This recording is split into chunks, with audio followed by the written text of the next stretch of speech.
Assalamualaikum warahmatullahi wabarakatuh. Salam dan bahagia Bapak, Ibu guru semuanya. Berjumpa kembali dengan saya, Titi Rahmawati, calon guru penggerak angkatan 10 dari TK Nusa Indah, Kabupaten Mojokerto. Pada video kali ini adalah tentang koneksi antar materi modul 2.1, yakni pembelajaran berdiferensiasi. Apa itu pembelajaran berdiferensiasi? Pembelajaran berdiferensiasi adalah usaha guru dalam menyesuaikan proses pembelajaran di kelas untuk memenuhi kebutuhan belajar murid.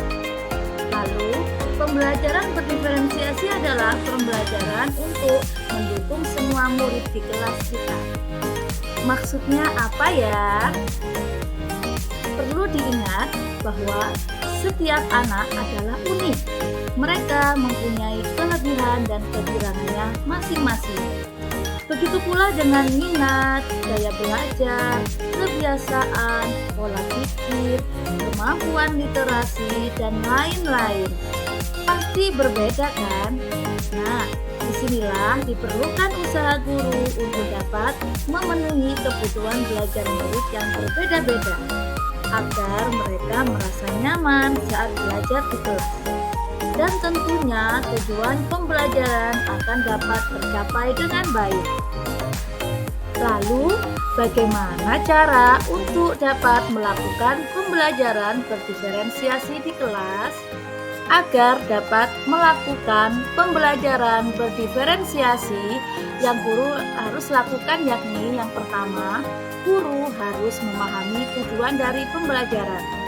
Yang kedua, guru juga harus mengetahui dan merespon kebutuhan belajar murid. Yang ketiga, menciptakan lingkungan belajar yang mengundang murid untuk belajar. Yang keempat, melakukan manajemen kelas yang efektif. Yang kelima, melakukan penilaian skala secara berkala.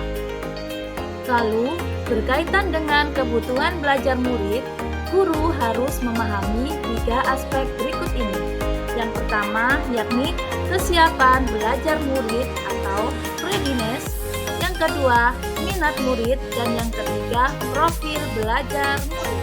Yang pertama, yakni kesiapan belajar atau readiness, di mana mengharuskan guru untuk menilai pengetahuan awal dan menentukan apa yang telah murid ketahui dan di mana murid berada. Yang kedua, yakni minat murid. Minat setiap anak pasti berbeda-beda. Minat adalah salah satu motivator penting bagi murid untuk terlibat aktif dalam proses pembelajaran.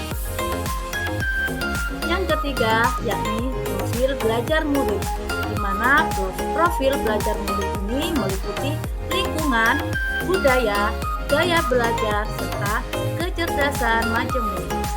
Selanjutnya, untuk mengetahui kebutuhan belajar murid dapat diidentifikasi berdasarkan cara-cara berikut ini.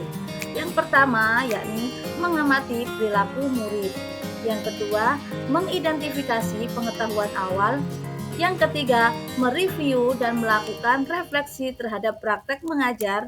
Yang keempat, berbicara dengan guru murid sebelumnya. Yang kelima, membaca rapot pada kelas sebelumnya. Yang keenam, menggunakan penilaian formatif dan analisis diagnostis. Strategi untuk mendiferensiasi pembelajaran yakni ada 3. Yang pertama, diferensiasi konten. Yang kedua, diferensiasi proses. Dan yang ketiga, diferensiasi produk. Untuk yang pertama, yakni diferensiasi konten. Pada diferensiasi konten berkaitan dengan apa yang kita ajarkan, seperti materi, konsep, atau keterampilan yang perlu dipelajari berdasarkan kurikulum. Dalam diferensiasi konten bisa dilakukan dengan membedakan perorganisasian atau format penyampaiannya, bukan mengubah atau menurunkan standar kurikulum. Yang kedua, yakni diferensiasi proses, di mana kegiatan yang memungkinkan murid melatih dan memahami atau memaknai suatu konten dengan cara membedakan proses yang harus dijalani oleh murid. Dan yang ketiga, yakni diferensiasi produk. Pada diferensiasi produk, bukti yang menunjukkan apa yang murid pahami dengan cara membedakan atau memodifikasi produk sebagai hasil belajar murid, hasil latihan, penerapan, dan pengembangan apa yang telah dipelajari.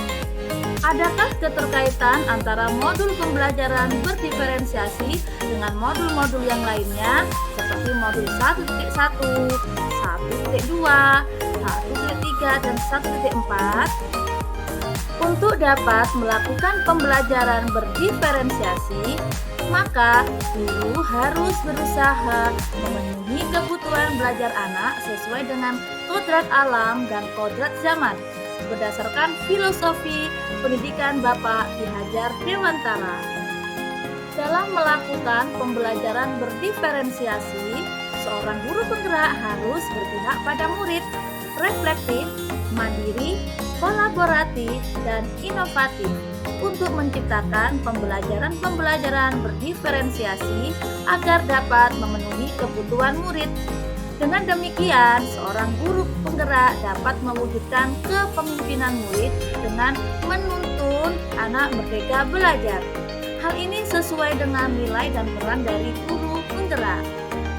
Selanjutnya, pembelajaran berdiferensiasi dapat menjadi salah satu strategi untuk mewujudkan visi guru penggerak, yakni berpihak pada murid. Dalam pelaksanaan berdiferensiasi antara guru dan murid harus ada kesepakatan kelas terlebih dahulu agar proses pembelajaran dapat berjalan dengan baik sesuai dengan nilai-nilai budaya positif. Demikian pemaparan koneksi antar materi modul 2.1. Semoga menginspirasi. Terima kasih. Assalamualaikum warahmatullahi wabarakatuh.